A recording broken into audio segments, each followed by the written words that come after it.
T20 world cup 2026 super 8 का वो बड़ा मुकाबला। अहमदाबाद का नरेंद्र मोदी स्टेडियम खचाखच भरा हुआ, 90,000 से ज्यादा लोग, और सामने कौन? Defending champions India. मतलब माहौल एक महामुकाबले के लिए पूरी तरह से तैयार था। लेकिन उस दिन जो हुआ उसने हर किसी को चौंका कर रख दिया। और जानते हैं क्या हुआ? भारत की T20 वर्ल्ड कप में लगातार 12 मैचों से चली आ रही जो जीत की लय थी ना, वो एक ही झटके में टूट गई। और सुनिए, ये कोई करीदी हार नहीं थी कि चलो आखिरी ओवर तक लड़ाई हुई। नहीं, ये 76 रनों की एक बहुत बड़ी, एक करारी हार थी जिसने भारत के पूरे अभियान पर ही गहरे सवाल खड़े कर दिए हैं। तो चलिए आज इसी मैच की पूरी कहानी को परत दर परत समझते हैं। सबसे पहले देखेंगे अहमदाबाद में वो परफेक्ट स्टॉर्म कैसे बना, फिर साउथ अफ्रीका का वो पलटवार, भारत का चेज जो बिखर गया, नेट रन रेट को जो तगड़ा झटका लगा, और हाँ, अब यहाँ से भारत के लिए आगे का रास्ता क्या है। तो सबसे पहले बात करते हैं अहमदाबाद की। देखिए, इस मैच को यूं ही फाइनल से पहले का फाइनल नहीं कहा जा रहा था। वजह बिल्कुल साफ थी, पिच बल्लेबाजों के लिए एकदम तैयार दिख रही थी और सबको पता था कि रात में ओस यानी ड्यू का रोल बहुत बहुत बड़ा होने वाला है। और यहीं पर साउथ अफ्रीका के कप्तान एडन मार्करम ने टॉस जीतकर पहले बल्लेबाजी चुन ली। 22 फरवरी 2026 को उन्होंने कहा, हम पहले बैटिंग करेंगे। विकेट वाकई बहुत अच्छा है और पहले के मैचों से काफी सूखा भी है।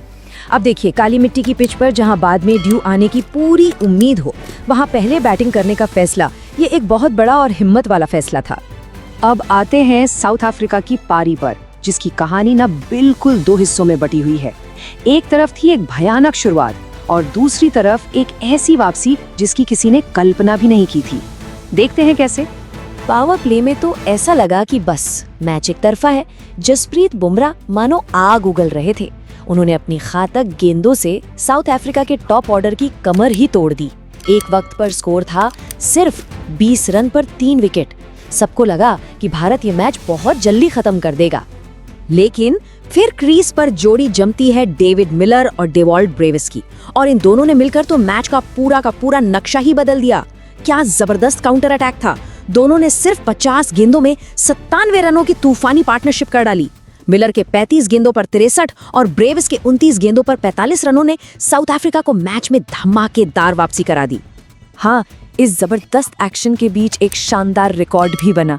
Jasprit Bumrah T20 world cup के इतिहास में भारत के सबसे सफल गेंदबाज बन गए। 33 विकेटों के साथ उन्होंने आर अश्विन को भी पीछे छोड़ दिया। ये दिखाता है कि वो किस क्लास के बॉलर हैं। और फिर अंत में जो थोड़ी बहुत कसर बची थी वो ट्रिस्टन स्टब्स ने पूरी कर दी। हार्दिक पांड्या के आखिरी ओवर में 2 छक्के और 1 चौका कुल 20 रन बटोरे और साउथ अफ्रीका का स्कोर पहुंचा दिया 187 पर। जरा सोचिए, 20 पर 3 से 187 तक का सफर, ये एक अविश्वसनीय वापसी थी। तो अब बारी थी भारत के चेज की। लक्ष्य था 188 रनों का। बड़ा था पर नामुमकिन नहीं। लेकिन भारतीय बल्लेबाजी ताश के पत्तों की तरह कैसे बिखर गई, चलिए इसी को समझते हैं। यहाँ साउथ अफ्रीका ने एक ऐसा दाव खेला जिसकी शायद ही किसी को उम्मीद थी। कप्तान एडन मार्करम खुद गेंदबाजी की शुरुआत करने आ गए अपनी ऑफ स्पिन लेकर, और जानते हैं ये एक मास्टर स्ट्रोक साबित हुआ।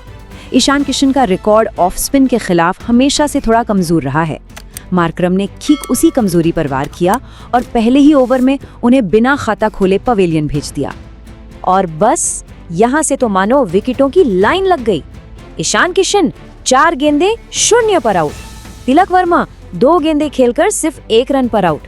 भारत का टॉप ऑर्डर बड़े लक्ष्य के दबाव में ऐसे बिखरा कि चेज शुरू होने से पहले ही पटरी से उतर गया। लेकिन अगर मैच का कोई एक टर्निंग पॉइंट था जिसने भारत की कमर ही तोड़ दी, तो वो था केशव महाराज का 15वां ओवर। उन्होंने पहले सेट बल्लेबाज हार्दिक पांड्या को आउट किया, फिर खतरनाक रिंकू सिंह को, और उसी ओवर में अर्शदीप सिंह का भी विकेट ले लिया। एक ही ओवर में 3 विकेट, और भारत की बची खुची सारी उम्मीदें भी वहीं खत्म हो गईं। और नतीजा, पूरी भारतीय टीम 18 साढ़े 5 ओवर में सिर्फ 111 रनों पर ढेर हो गई। ये एक ऐसी बल्लेबाजी थी जिसकी किसी को भी बिल्कुल भी उम्मीद नहीं थी, और इसने साउथ अफ्रीका को एक बहुत बड़ी और यादगार जीत दिला दी। अब देखिए, ये हार सिर्फ 2 पॉइंट्स का नुकसान नहीं है, इसका असर कहीं ज्यादा गहरा है। और वो है नेट रन रेट पर, जो टूर्नामेंट में आगे चलकर बहुत बड़ा सरदर्द बन सकता है। जरा इस टेबल में NRR यानी नेट रन रेट वाले कॉलम पर गौर कीजिए। इस एक हार ने साउथ अफ्रीका को +3.800 पर पहुंचा दिया और भारत को सीधा -3.800 पर धकेल दिया है। ये एक बहुत बहुत बड़ा स्विंग है जो आगे सेमीफाइनल की दौड़ में भारत के लिए बहुत बड़ी मुश्किल खड़ी कर सकता है। ये जो आंकड़ा है ना -3.800, ये अब भारत के गले की हड्डी बन सकता है। अब टीम इंडिया को न सिर्फ अपने बाकी बचे हुए मैच जीतने होंगे, बल्कि उन्हें बहुत बड़े अंतर से जीतना होगा ताकि इस नुकसान की भरपाई की जा सके। जाहिर है, इतनी बड़ी हार के बाद टीम सिलेक्शन पर भी सवाल उठने ही थे। कप्तान सूर्य कुमार यादव ने मैच से पहले कहा था कि अक्षर पटेल को बाहर रखना एक टैक्टिकल फैसला था, लेकिन अब इस बड़ी हार के बाद ये फैसला भी सवालों के घेरे में है। तो अब सबसे बड़ा सवाल ये है कि यहाँ से भारत का रास्ता क्या है। डिफेंडिंग चैंपियंस को टूर्नामेंट में बने रहने के लिए अब क्या करना होगा? देखिए, बात सीधी है, उनके लिए अगले दोनों मैच अब करो या मरो वाले हो गए हैं। तो असल सवाल अब यही है, नेट रन रेट बुरी तरह से बिगड़ चुका है। ऐसे में क्या भारत की ये स्टार खिलाड़ियों से सजी टीम इस बड़े रियलिटी चेक से उभर पाएगी और वापसी कर पाएगी? इसका जवाब तो अब आने वाला वक्त ही देगा।